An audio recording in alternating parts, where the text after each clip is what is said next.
everybody, welcome back to Habitat Kitchen. I'm Andrew Beauchamp. Today we are not baking, we are not cooking, but we're extracting oil from the cocoa bean to make our very own cocoa butter. We will also be doing an experiment to see if after we're done pressing the fat out of the cocoa solids, if we can then dehydrate it to make our own cocoa powder. Stay tuned to see if that works.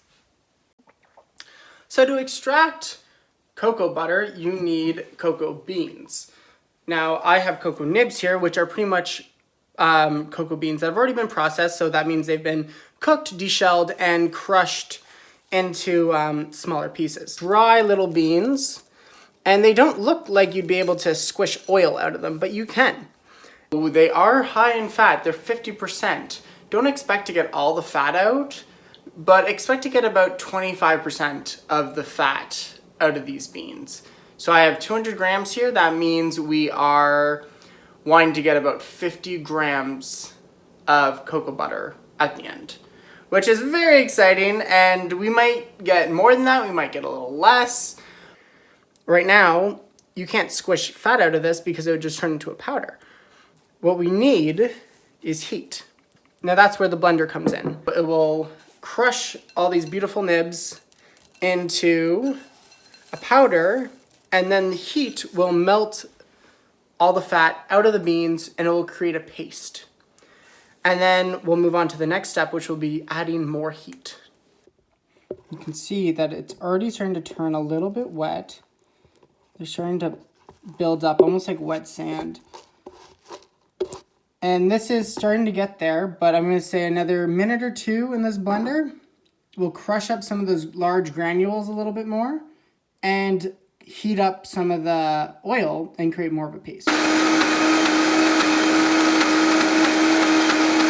have not added any water to this, but just the heat from my blades have melted a lot of the cocoa butter. And there's no water in that, it's just the fat from the beans. So this is now our chocolate liquor.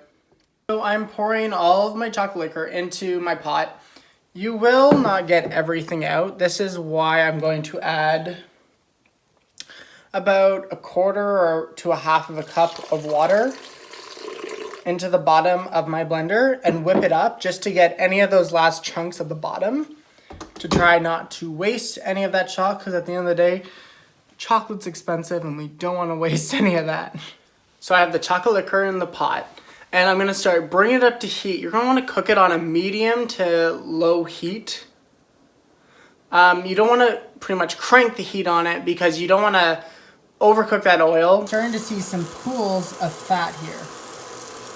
So I'm going to start pushing it and trying to push out oil from this and pour it into my little glass container. I do suggest not putting this in a mason jar or anything with a small top to it.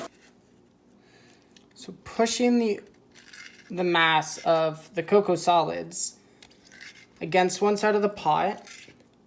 This is kind of how you work the oil out. It's just by pushing it against the side, and then I'm going to hold it with the spatula and pour it into my container.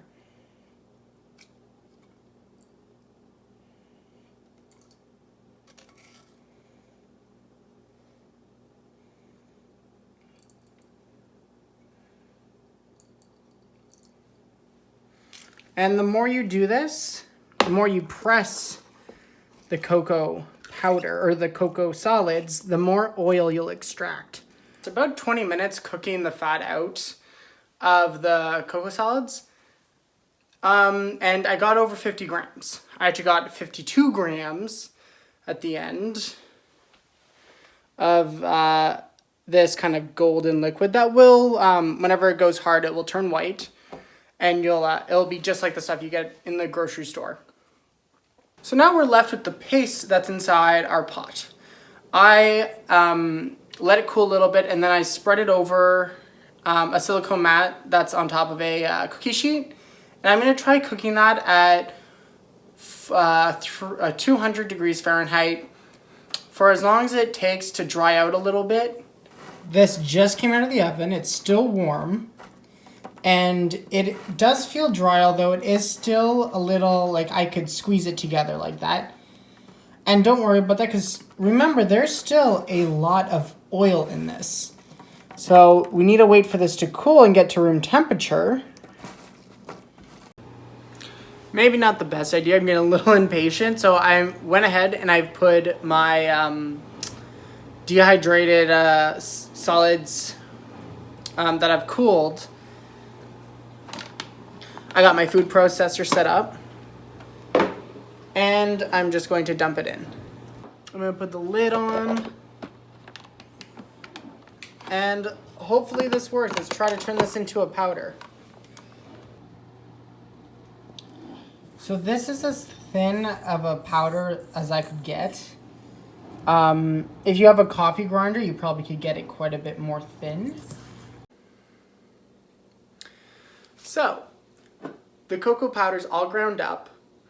It smells amazing. My whole house smells like chocolate right now, and I'm fine with that.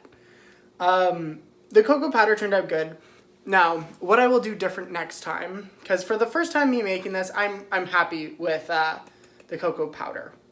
Although I do want it to be next time just a little bit more thinner, so the granule size is similar to a powder. Then, because right now it's about the same size as a granulated sugar, which is fine. I wouldn't use it in anything where I want the texture to be smooth and clean. But I will use it for things like cakes, brownies, and other delicious pastries like that. But the main reason what I wanted to make today was the cocoa butter, which I couldn't be happier with. I think this is great. I can use this in my vegan baked goods.